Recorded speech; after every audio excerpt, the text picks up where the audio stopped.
I don't know if you've noticed, but this is a challenging time for state and local officials.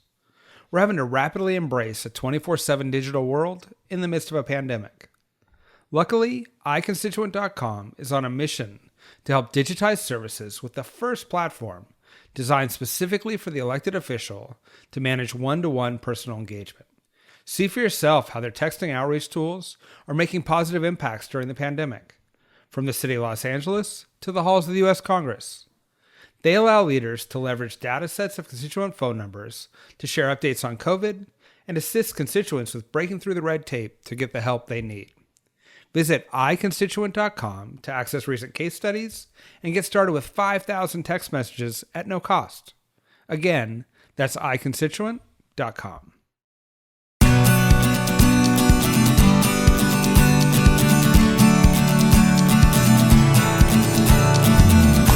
Welcome to An Honorable Profession, a podcast giving America hope since 2018. I'm your host, Ryan Coonerty.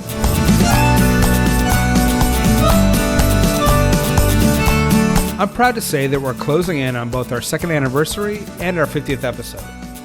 The New Deal and I are grateful to have shared some amazing leaders with you during that time. From Mayor Pete, when he was just a mayor, to rising stars in the Democratic Party like Senator Ramesh Akbari, Boise Mayor Lauren McLean, and Wisconsin Lieutenant Governor Mandela Barnes. I believe that these leaders deserve a national stage. I hope you will help them, and me, by telling a friend about An Honorable Profession and rate us on Apple Podcasts or wherever you listen. And guess what? We're now on Instagram.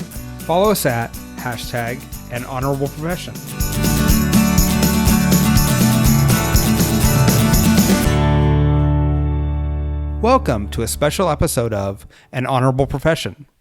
A couple weeks ago at an online Bookshop Santa Cruz event, I had a great conversation with Jesse Wegman about his new book, Let the People Pick the President: The Case for Abolishing the Electoral College. The conversation was so good and the topic so essential and relevant, we should all be losing sleep over it right about now, that I thought it needed to be heard by a broader audience. Jesse Wegman is a member of the New York Times editorial board, where he's written about the Supreme Court and legal affairs since 2013. He previously worked as a reporter, editor, and producer at outlets including National Public Radio, the New York Observer, and Reuters. He's a graduate of the New York University School of Law. So I want to jump right in. And this book, if all political reform books were this readable and entertaining, there would be a lot more political reform. And it is accessible. There's characters, there's cliffhangers and plots.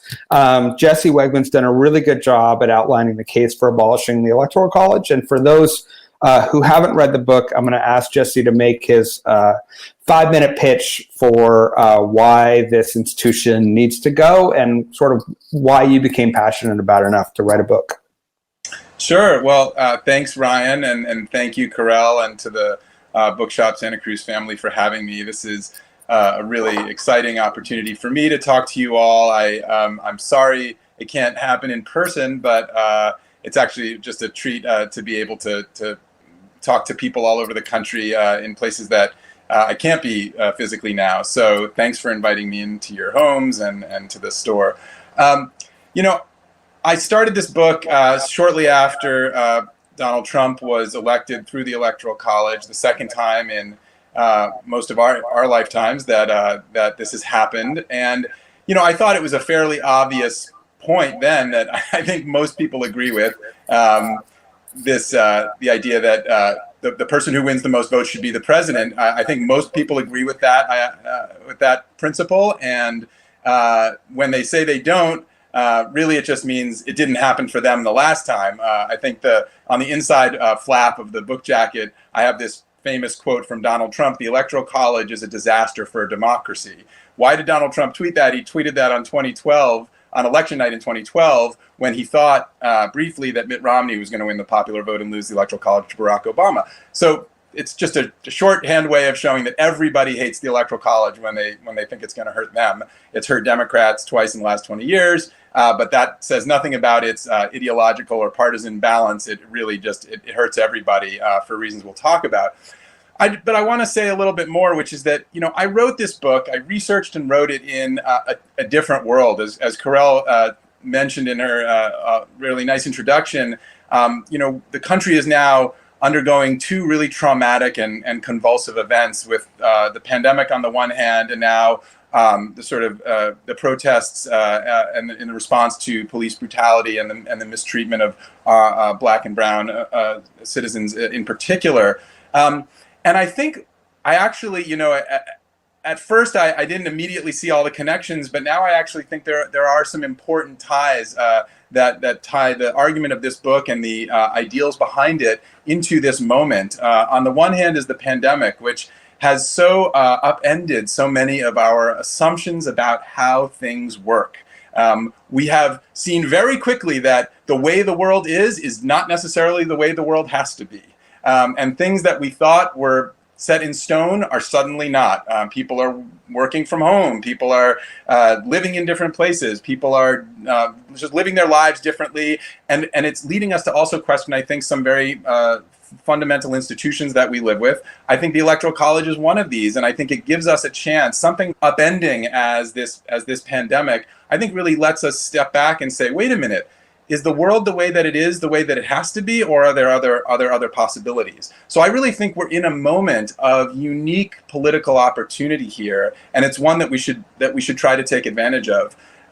And then on the other point, the point about the protests and the really astonishing galvanizing of sentiment around the country that's been going on for weeks, months in some cases now, since the murder of George Floyd by the police officer in Minneapolis.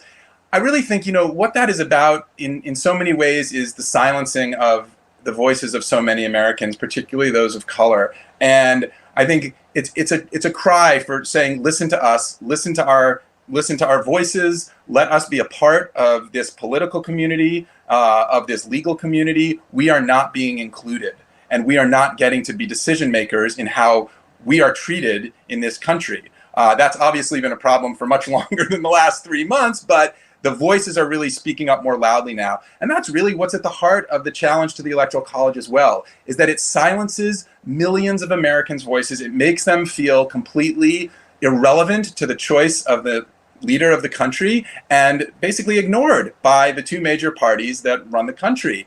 And that is especially true for Black Americans who have, from the beginning, been systematically kept out of the way we choose the president, whether as slaves or through Jim Crow or through other forms of voting suppression that we see going all the way through today. So I really think that movement for the hearing of our voices and the hearing of the voices of people who have not been heard throughout American history is very deeply connected to our efforts to change the way we choose the president of the United States. Mentioned voting rights. I mean, there's an effort now to honor John Lewis by passing a new Voting Rights Act. There's gerrymandering, there's money in politics. There's so much of our system that needs to be reformed. And, there's only so much oxygen for political systemic reform. How does this fit into those other efforts or not? Yeah, no, it's a great question because generally electoral reform is a pretty dry topic, right? People aren't turned on by talking about voting rights and I think the last real major push we had was the Voting Rights Act of 1965, which is a crucial moment in American history, right? It really puts teeth into the 15th Amendment, which had been ratified 100 years earlier and yet never really followed by the states. And it really turned America into the closest thing that it has ever been to a true democracy. At least until it was eviscerated a couple years ago. Yeah. At least until the Supreme Court basically gutted it in 2013. Sorry, I shouldn't laugh about this. This is really what the court has done to voting rights is really deserves its own book. But the Electoral College has an even tougher obstacle, which is that it's not even relevant to people all the time, or doesn't feel relevant, I should say, to people all the time. It's once every 4 years, right? So we are right now entering the home stretch to a presidential election. It only happens once every 4 years, and really it's only right around now, even in non-pandemic times, that Americans start tuning in and thinking about how do we choose the leader of our country. And when that happens is when I think you have that moment to grab onto. As I said in my initial answer, I really think this is an unusual moment, one we haven't seen since the late 1960s, a political tumult and a sort of social ferment where people are rethinking what it means to be an American, what it means to have a democracy in the 21st century, who is included in that democracy and who is not.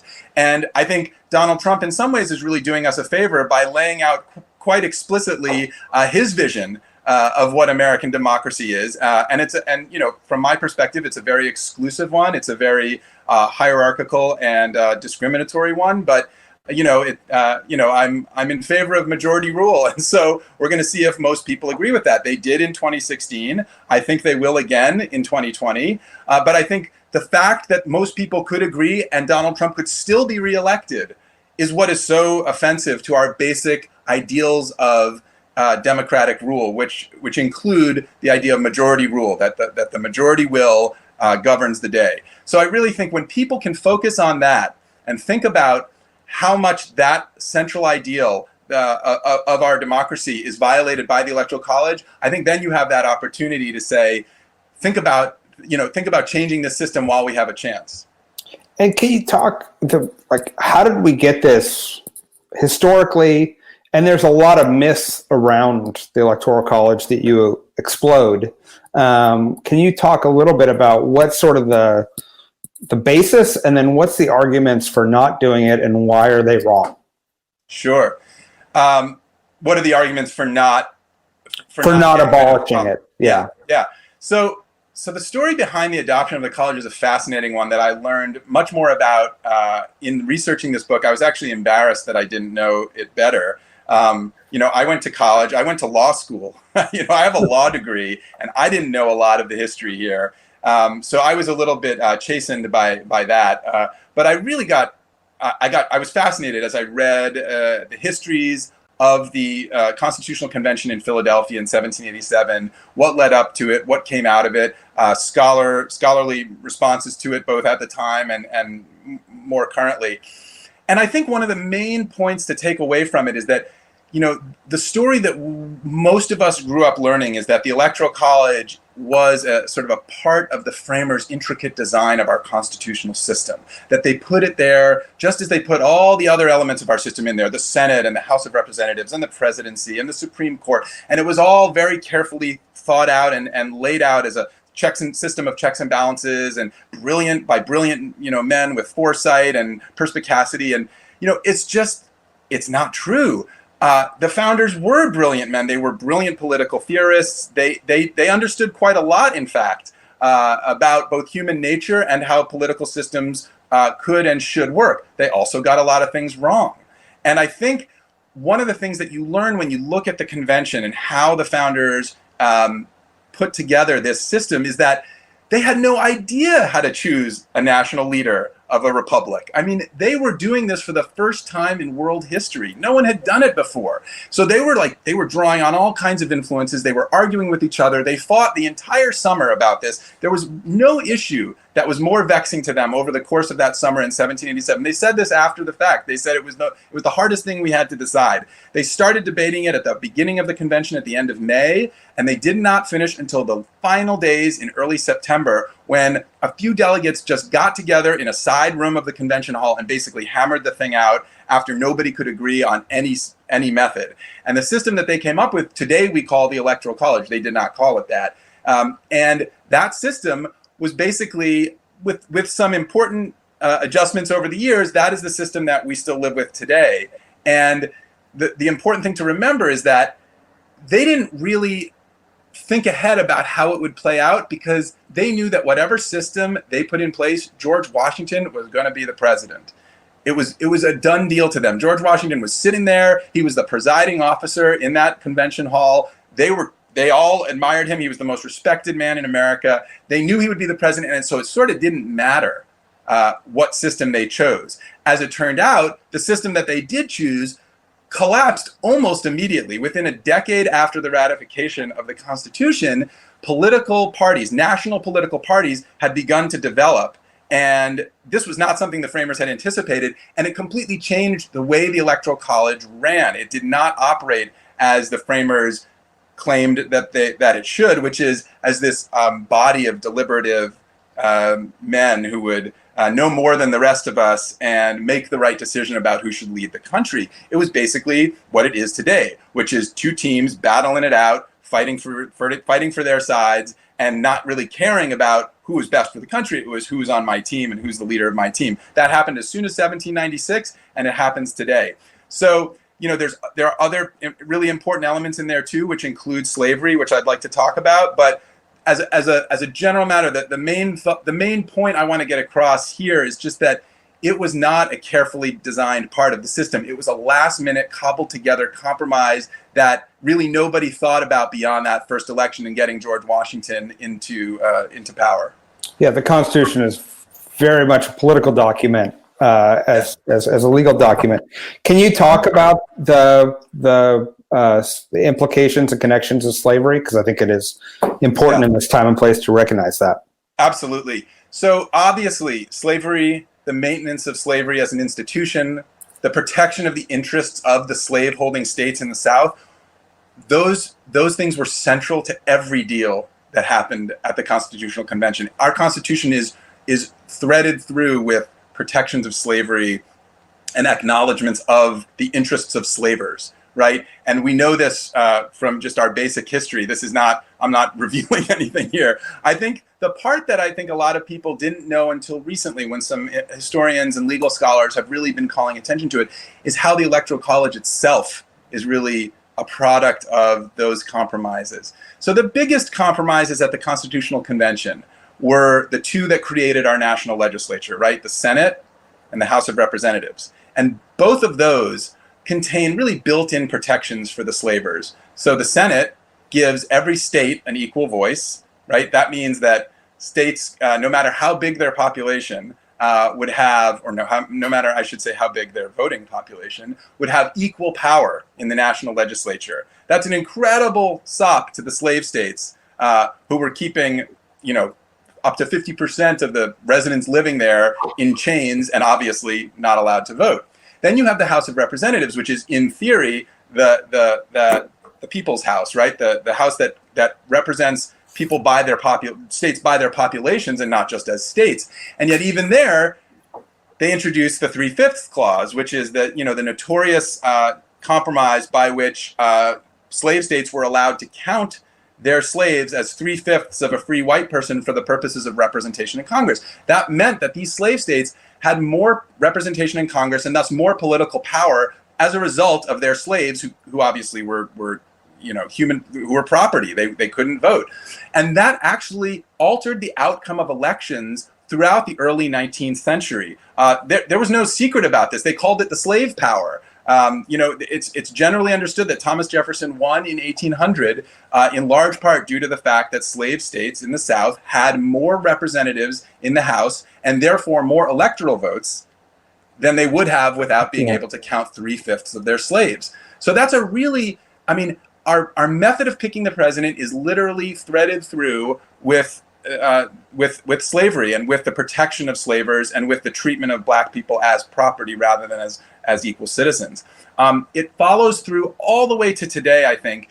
You see it through Jim Crow. Even after the Civil War, the 3/5 clause is eliminated. In the 14th Amendment, slavery is obviously abolished. That sounds great, right? But now, because of the rise of Jim Crow and the vicious voter suppression that came on the heels of Reconstruction in the South, black people were now counted as 5/5 of a person, and yet they still couldn't vote. They were still kept out of the polling places either by terrorism and murder or state-sanctioned attacks, or by more insidious methods such as literacy tests and poll taxes.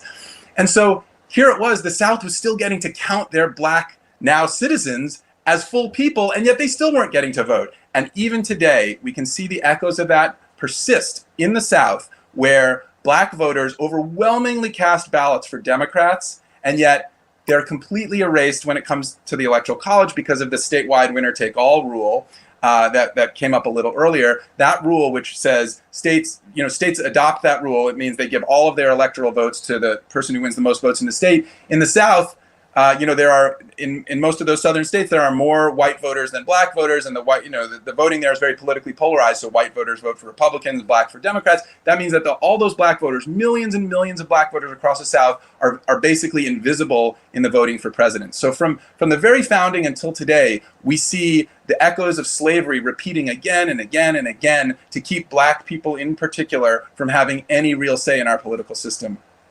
Yeah, I think Alex Kasar, Stanford scholar, writes that the American democracy experiment is as much about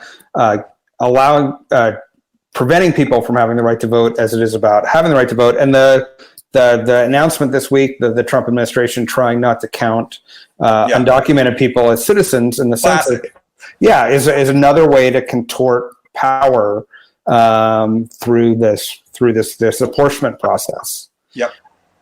So how likely is it that we can change? Amending the Constitution is very hard. You cite the 700 times it's been tried, but this compact is a potential. Talk us through what it is and then how likely it is that we can get it put into place. Sure. So those 700, more than 700, probably approaching 800 efforts now throughout American history in Congress to amend or abolish the Electoral College. That is maybe nobody knows how often people try to change the Constitution. That's a lot of efforts. It is far more than for any other single provision of the Constitution, far more.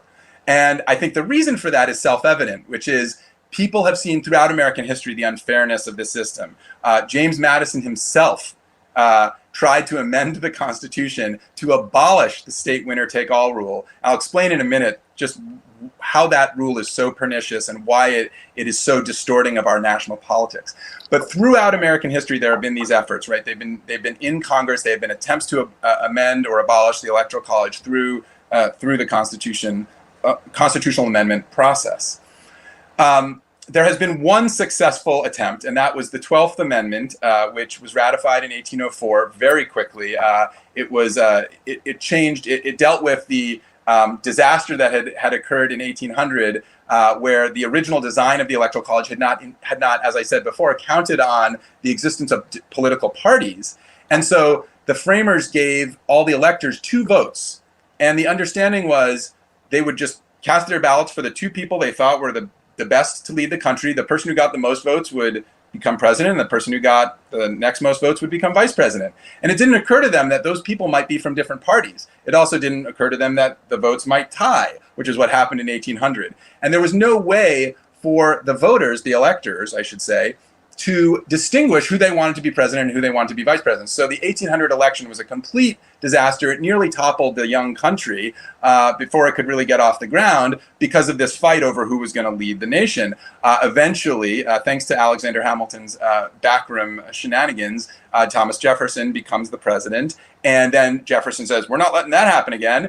They pass the 12th Amendment, and we have our one constitutional reform of the Electoral College. Now, it's actually a very important reform. I won't go into it so much here, but just to make the point that there has been that one successful attempt. The only other time we got really close to abolishing the Electoral College was in the late 1960s. And I tell this story in my book, in chapter 5 of my book, and it's when Senator Birch Bayh of Indiana led a 4-year effort to amend the Constitution, to amend the Electoral College out of the Constitution and replace it with a national popular vote. Nobody remembers this, even though it was an extremely effective campaign. He ended up getting more than 80% of the American people on his side by the end, in the late 1960s. This included Republicans, Democrats all over the country, top Republicans, including then President Richard Nixon, George H.W. Bush, Bob Dole, Gerald Ford. They all supported it. Everybody wanted to move to a popular vote for president. The House of Representatives passed an amendment to abolish the Electoral College, the only time in American history that's happened, by an overwhelming vote of, I think, 339 to 70. And the states looked like there were enough states that were there that were ready to ratify it, that we were going to abolish the college in 1970. It was stopped by the Senate in a filibuster in the Senate by the Southern segregationists, including Strom Thurmond, I think is the most well-known of them. And for the reasons that we've discussed, which is that they knew which side their bread was buttered on. They knew that they held, that white people in particular held power in the South and in the country through the mechanism of the Electoral College, and specifically that winner-take-all rule. Now, that all said, you asked, what possibility is there for reform going forward, and specifically the Interstate Compact? And I guess actually just before that, because I had forgotten that story, or I didn't know that story, and I was surprised how much small state support there was, because the argument always is the small states will never support it. Yeah. But in fact, you show that it was the small states were fine. It was the segregationist Southern Democrats. This is the amazing part of the story, and Professor Kesar, who you mentioned, is a superb historian on this count, and he's actually just published his own book, or is about to publish his own book on the Electoral College's history, in which he really goes in depth on this, and I recommend it to all of you. He's a superb historian and an excellent book. It was not, contrary to another one of these myths about the college. We talked about the myth of the founders and shaping this carefully. It was not intended to protect small states, and it doesn't actually protect the small states. The small states understood this in the 1960s. Actually, many of the senators of small states were ready to vote for that amendment. They were signed on. They were sponsors of it. And in the House of Representatives, members of small states, and that's because they saw that this winner-take-all rule, this rule that 48 out of 50 states currently use, which is we give all of our electors to the winner of the statewide vote, no matter how close that vote is. If it's by a single vote, by 1 million votes, doesn't matter. We give them all to the winner of the statewide vote, was deeply, deeply destructive to their political power. And in fact, this is an interesting side story. Delaware actually sued New York in 1966 in the federal courts for a violation of the Equal Protection Clause of the 14th Amendment for using this winner-take-all rule, saying, this isn't fair. You guys are huge. We're tiny. There's no way we can possibly compete with you. You have, I don't know how many electoral votes New York had then. It was probably 20, 25. Now it has 29. Delaware has 3, right? It's the small, or 3 or 4. It's one of the smallest in the country. Like, they said that we can never compete with you when our 3 votes are up against your 29. It's not fair. They actually brought this case. It went all the way to the Supreme Court, and the Supreme Court dismissed it without hearing it. And actually, similar litigation has been brought in the last year, but it also hasn't fared very well. So that is a fascinating part of the story, right? That small states have always understood that the Electoral College does not inure to their benefit. It actually harms them. And that's really where we get to the idea of this compact. So what is the compact? The compact is an agreement among states. States do this all the time. They enter into interstate compacts. They're basically contracts that states join to do something together, say negotiate water rights over a body of water that they share, or to set up a multi-state lottery system. We're seeing it even debated right now as, with the federal government fumbling in its response to the coronavirus pandemic. We're seeing states joining together possibly to get, protective gear for healthcare workers, or, it's insane that they should have to do this, but it is a means of, interstate compacts are a means of doing things like that. This interstate compact is called the National Popular Vote Interstate Compact. It was created about 15 years ago by a computer scientist named John Koza, who lives in Northern California, and not far from you all in Santa Cruz. And he basically put together several ideas that have been floating around, and he came up with, I think, what is a really clever and elegant solution to this problem. And what he does is, the states that join the compact agree to award their electoral votes to the winner, not of their statewide vote, but to the winner of all of the votes in all 50 states. Whoever wins the most votes in all 50 states gets that state's electoral votes. And they don't start doing it now. They only do it once states representing a majority of electoral votes in the country have joined on. Why is that? The reason is so that you're guaranteed, once the compact takes effect, to elect as the president the person who won the most votes in the country. And that's really the essence of the problem here, is that because of this winner-take-all rule, you have what are called safe states and you have what are called swing states, right? And we all know that terminology. We all see the map every 4 years, those red and blue blocks, and we think that's America. California's a blue state, and Texas is a red state. And in fact, it's just not true. The country is purple from coast to coast. There are millions of Republicans in California. There are millions of Democrats in Texas, and the same story is everywhere.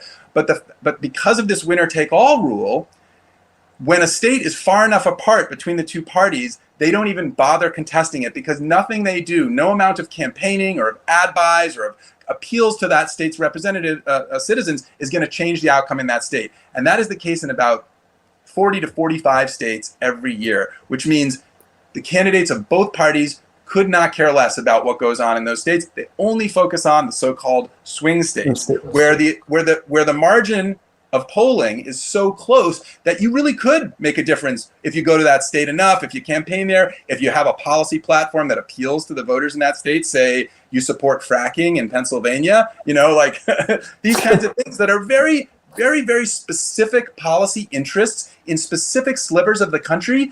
There's 330 million Americans, and yet 78,000 people in 3 swing states in 2016 decided the election for all of us. And I think that's really the core of the corrosiveness of the way the Electoral College operates today. What the compact understands, and what is so, I think, ingenious about it, is that this isn't how it has to be, and it doesn't require a constitutional amendment to change it. And that's because that winner-take-all rule that I keep mentioning, that is not in the Constitution. It's nowhere in the Constitution. It was never talked about at the Constitutional Convention. No founder ever mentioned it or thought it, we have any evidence that they even thought about it.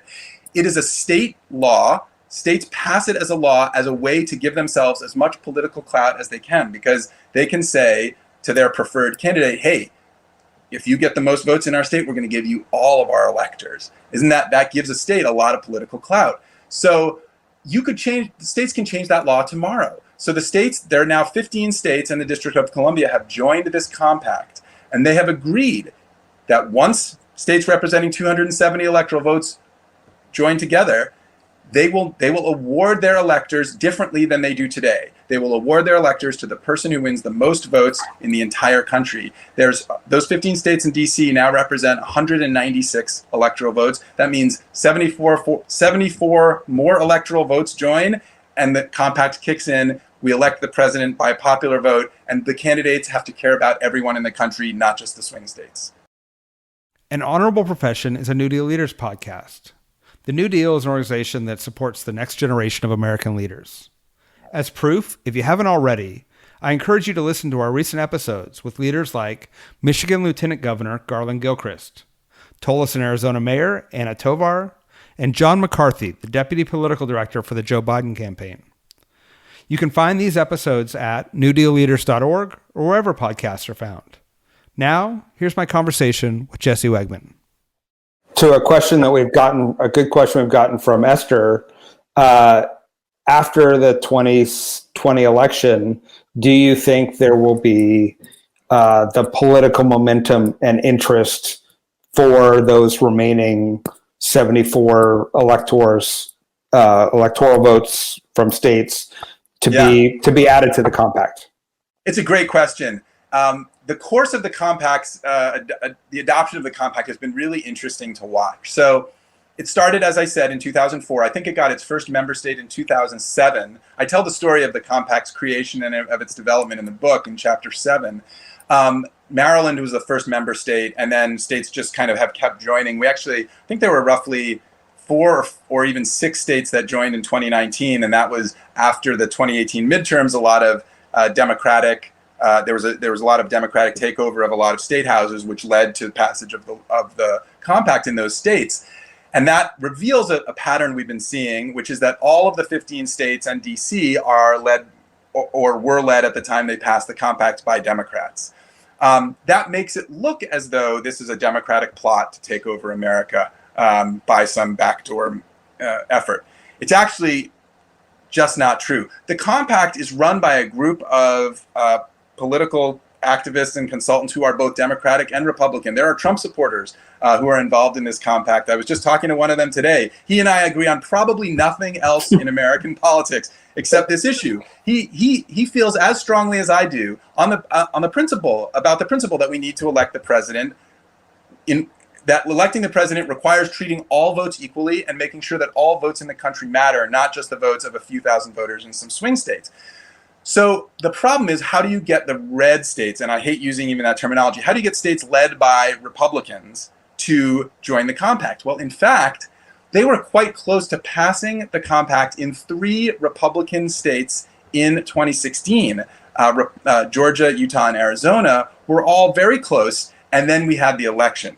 And the election repartisanized, if you will, the issue, because it again reminded people that the Republican had benefited from this system, the Democrat had suffered. Everyone sort of ran to their corners, and nobody wanted to talk about it again. So it really set back the cause of the compact. But the point is that Republicans were starting to see during the Obama era, when Obama seemed to have a lock, and Democrats more broadly seemed to have a lock on the Electoral College, Republicans were starting to see, oh, this isn't a good system for us. And remember what I said earlier is that people like or dislike the college not based on principle for the most part, but because of whether they think it's going to help them, their party win.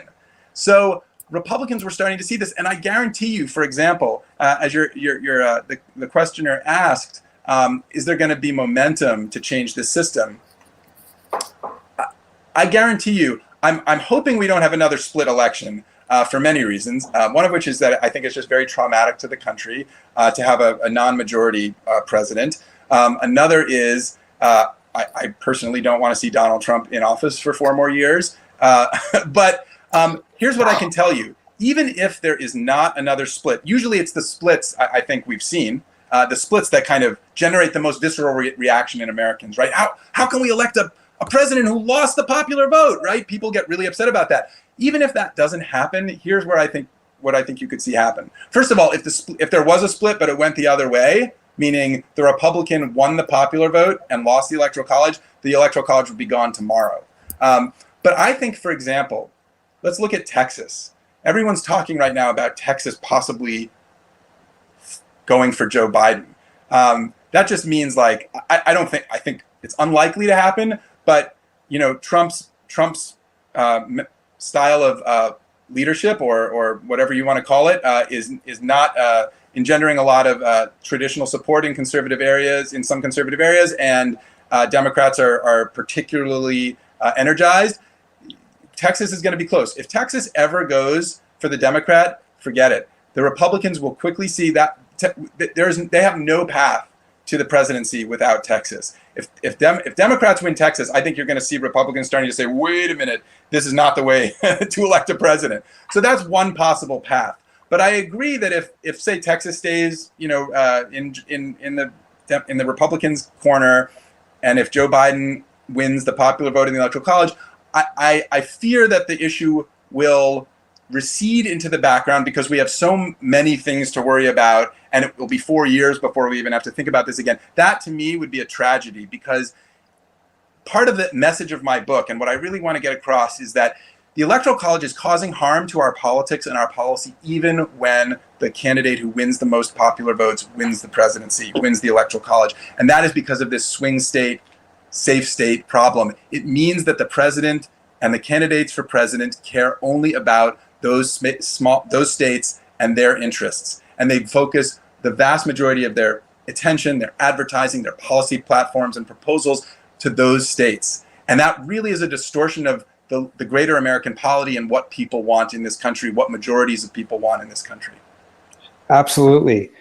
Just for fun, can you talk about the role of the faithless elector and what you think would have happened in 2016 had the electors gotten together and said, we'll elect John Kasich or whoever it is, we're not going to put Donald Trump into office? What kind of conversation would we be having right now? I don't know if we'd be here. That would have been a trauma on top of a trauma. The faithless elector issue is a really fascinating one, and it reveals so much about our assumptions about what the Electoral College even is. Just to very, very quickly for people who aren't familiar with this, this was actually a case that the Supreme Court just decided a few weeks ago. A faithless elector is someone who votes for a candidate other than the candidate he or she is pledged to vote for. And we have a question, just who are these electors and where are they coming from? Even before they're faithless. Exactly. Great question. Don't you want to know who the people, the 538 people are who are choosing the president for you? You won't know, because they're random people who are chosen by political, muckety mucks in their local in local county offices, and in, they're basically partisan loyalists who are tapped because of their partisan loyalty. And this is why the faithless elector issue is kind of to me, has always been a side issue. I've never been convinced that it's ever going to make a difference. There have only been a couple dozen faithless electors in American history out of something like 23,000 electoral votes cast. And that's because electors don't want to be faithless. They're chosen because they want to vote for their candidate. Here's something I don't think many people may understand about the Electoral College. There isn't just a group of electors in every state sitting around waiting for their, marching orders from the people. California, where you are, has 55 electoral votes. That's because you get your electoral votes are based on your representation in Congress. So your members of the House plus your 2 senators. California has 53 House members plus 2 senators, 55 electoral votes. There aren't 55 people in California waiting for marching orders. There are 55 electors that the Democratic candidate has, and there are 55 electors that the Republican candidate has.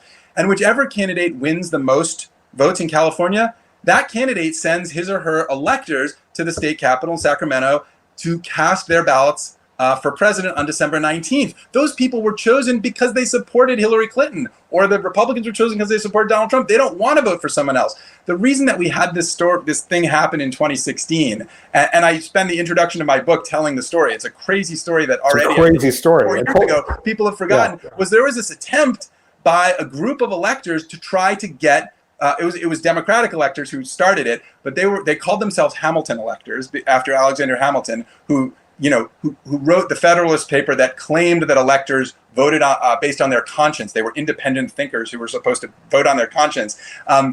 Even Hamilton didn't really believe that, as I explained in the book. But the bottom line is that was the story that we were all told. And so these guys called themselves Hamilton electors, and they said, "Listen, Donald Trump is a menace. He is the most unfit person ever to win the presidency in the nation's history. We have to keep him out of the White House. We can do it as electors." They reached out to their Republican counterparts in states that Donald Trump had won. And they said, "Listen, let's find a compromise candidate. We know you won't like Hillary Clinton, but what about John Kasich?" John Kasich is like the formerly, the sort of moderate, at least in today's terms, moderate Republican governor of Ohio. He had run for president that year. He had dropped out because he didn't have any support, because nobody wanted a moderate, right? So Kasich himself was like, I'm not playing this game. I have no interest. Donald Trump was elected. Donald Trump's going to be the president. But what these electors tried to do, they were faithless electors. They said, if we can get, I think they counted it up, and they figured that Trump had won 306 to 232 or whatever the initial split was. They said, if we can get 37 Republican electors to peel away and to vote for someone else, we can keep Donald Trump from getting a majority of electoral votes. Remember that number, 270. They wanted to get him below 270, and then anything can happen. We can throw the election to the House of Representatives, which is a whole other story about what the Electoral College does, which don't even have time to get into right now. But it would be a disaster if that happened. It would be a disaster. And they did not succeed. They actually got, I think, 2 Republicans to come over and vote for a candidate other than Donald Trump. In fact, more Democratic electors peeled off from Hillary Clinton than peeled off from Donald Trump. And those were protest votes, obviously. She had lost by that point. But the whole idea was like, who are these people, and why are we letting them make this monumentally important decision for us? Right. The guy I talked to in the book who led the cause, Michael Baca, and he was the plaintiff in the Supreme Court case. He said to me, I shouldn't be making these decisions for other people. If I weren't me, I would be very concerned about what I'm doing. But he felt that he had to do it to save the republic. It didn't work. It would never work. If you want another example, look at 2000, the last time the Electoral College went the other way. Donald Trump had a pretty healthy lead in the Electoral College. Remember 2000? George W. Bush led by he had 1 vote over the over what he needed. He had 271 electors. All you needed was 2 electors to defect in 2000, just 2. And he would not have, you would have thrown the election into the House of Representatives. You couldn't even get 2. So it goes back to what I was saying. Electors are partisan actors. They are just regular people like you and me who get tapped by their local political leaders to play this role once every 4 years. They go and they do it, and then they're done. They want to vote for their party's leader. And I just think the issue of faithless electors, it frightened everyone for a while this year with what the Supreme Court might decide. I think the Supreme Court made the right decision, which is to say states can replace faithless electors. If an elector says, oh, I'm going to vote for whoever the hell I want, a state can say, no, you won't, and they dump them and they pick somebody else who will vote for the candidate they're supposed to vote for. And I think that is the right decision in the end. And I just think faithless electors is not our salvation. So we have a couple questions I want to make sure I get to, which is one is the question of whether this is another form of voter suppression. I think you covered that. It is a way, especially in the South, to minimize African-American votes, and it is absolutely a rule. I want to ask you in terms of, so the Electoral College is the end of an election, the ends, but changing the rules changes the means, right? So it changes how elections are run, and you talk to sort of top political strategists on both sides to say, okay, like, if we change this, if the compact comes into force, what does a presidential campaign look like? Yeah. So tell us what it looks like. This was like, in some ways, I mean, I loved writing this book. I loved learning about American history and talking to people, who had been involved in earlier efforts. But in some ways, the most fun part was talking to these political strategists, these campaign managers and field directors who had run Republican and Democratic presidential campaigns over the last 25 years and saying to them, you guys, this is your job. What did you do to win the Electoral College, and what would you do differently to win the popular vote? And almost to a person on both sides of the aisle, they all said they would prefer a popular vote election and running a popular vote election. And that's because they understand better than probably anybody the distortions that the current system introduces. And I think what they would say, and what they did say to me is, when it comes to moderating our political culture, when it comes to increasing political participation among citizens who would suddenly feel like, oh, my vote matters. It actually, Californians might feel like, wow, I should come out to the polls, both Democrats and Republicans, right? Right now, Democrats in California may not vote because they're like, either way, my candidate's going to win. Republicans aren't going to come out and vote because they say, either way, my candidate's going to lose. Keeps people home. In swing states, you see this every 4 years. In swing states, turnout is significantly higher than it is in non-swing states for a very obvious reason, which is when people know that their vote matters to the outcome, they're more likely to vote. So these political strategists really thought, of course, right now the way they do it is they target the parts of the country that you need to target to win. What is a political strategist there for? What is a campaign manager for? It's to win, right? And they all said to me, we would rather do it this way. It increases turnout, it increases participation, it decreases polarization, because when more people are involved, you naturally, I think, you get away from the extremes, who are the people who are the most head up on both sides about these issues, and you get more people involved who I think are just more generally moderate. And then it also increases presidential legitimacy, because I just think, going back to the original idea, in a modern democratic system, in a modern constitutional republic, whatever you want to call America, majority rule is the name of the game. It's how we decide every single election in this country, except for the biggest one of all. And I think people fundamentally get that it is delegitimizing of a president to be thrust into office on the backs of a minority of voters. And so I really think that reform is the fundamental reform to both making the country a more sort of accurate reflection, making the outcome more accurately reflect the political makeup of the country, and also involving Americans more in their politics and feeling more connected to their leaders. And I just think, just to give one example, the way that campaigning would change, and I think you sort of hinted at this is what Chapter 9 is about, is that politicians would go everywhere. They would not just focus, there's a big fear that, if you have a popular vote, they'll just go to the big cities and they'll vacuum up all the votes from the cities. I'm a little offended as a resident of a big city. I'm offended that somehow my vote should not matter as much as a vote of somebody in Kansas or, Idaho. I mean, we're all Americans. We should all count equally in the vote for the president. But the actual truth is, even putting that aside, candidates don't do this. You ask any campaign, like ask a gubernatorial campaign, which is sort of a proxy for what a national popular vote campaign would be like, because in a gubernatorial campaign, the candidates go everywhere in the state. Because why? Every vote matters in that election, and all the votes count the same wherever they're cast. You go everywhere. Even if you know you're going to a region that you're going to lose, you just want to lose that region by less. So this is campaigning 101. I'm not like I didn't discover anything here. This is what campaign managers say all the time. It's like, of course we do that. And if we had to win votes the way that governors have to win votes, we would campaign the same way. So in fact, they would go all over the country, and you see that reflected in the way they campaign right now in battleground states, say, where they do have to win all the votes in the state, or more of the votes, the majority of votes in the state, or at least a plurality to win all those states' electors. Yeah, and in fact, we see it here in California, where you often have a Northern California candidate and a Southern California candidate, and it's won by Democrats going to the Central Valley, where they may not have the majority support, but they certainly, those are the voters that count and matter for swinging the election. Exactly. Every vote matters. And when every vote matters and every voter matters, candidates have to retool their campaigns. They have to rethink how they're going to appeal to the country. They have to redesign their policy platforms to appeal to a wider array of Americans. To me, that is a better way to run a modern representative democracy than the way we do it today.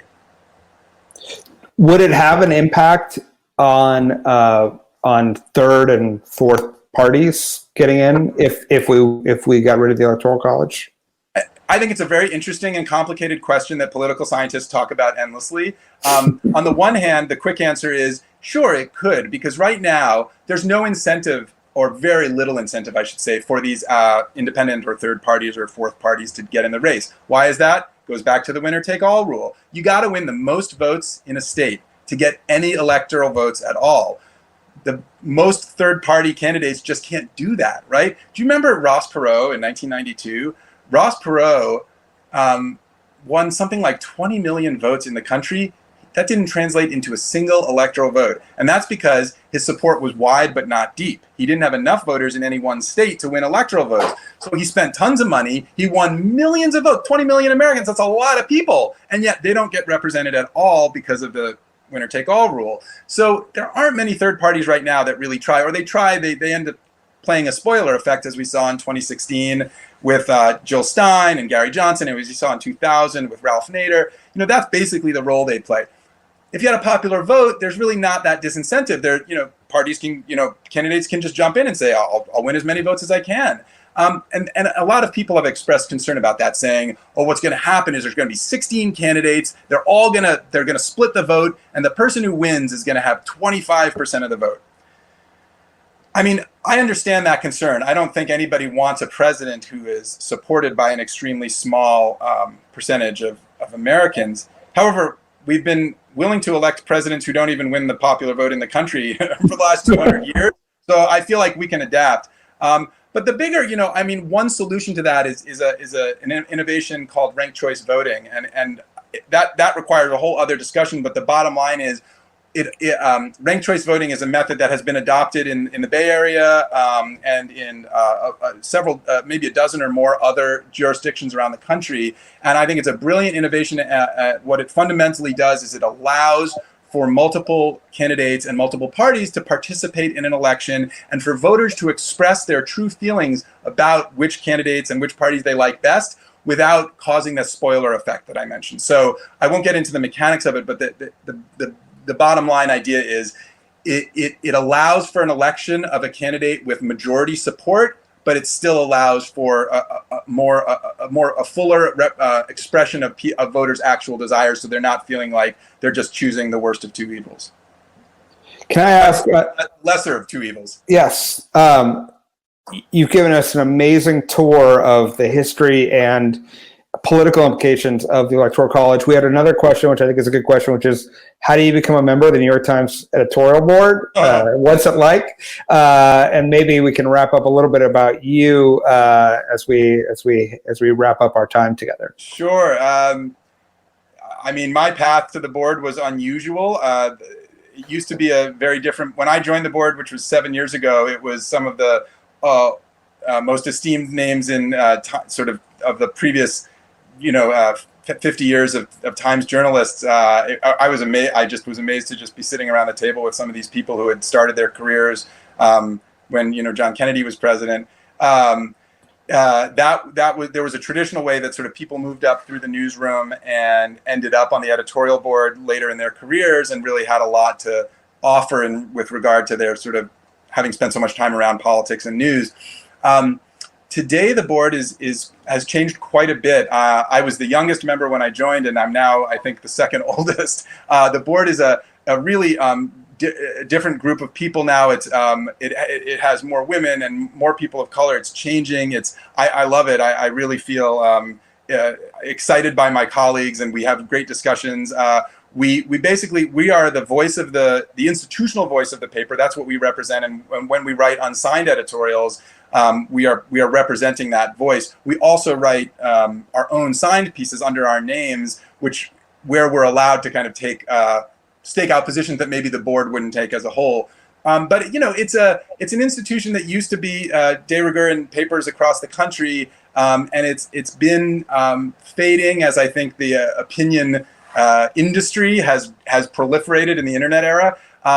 To me, that's somewhat sad because I really like the opportunity to find a few people where I really trust their instincts and I trust their opinions.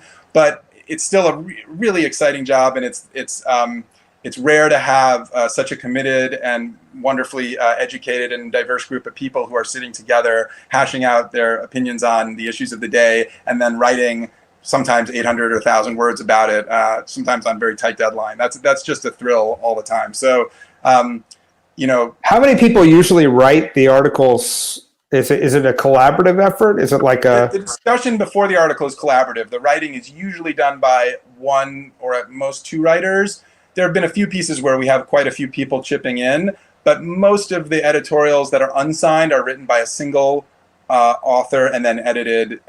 So they go through several rounds of editing, as do all pieces at the Times. I mean, I came there.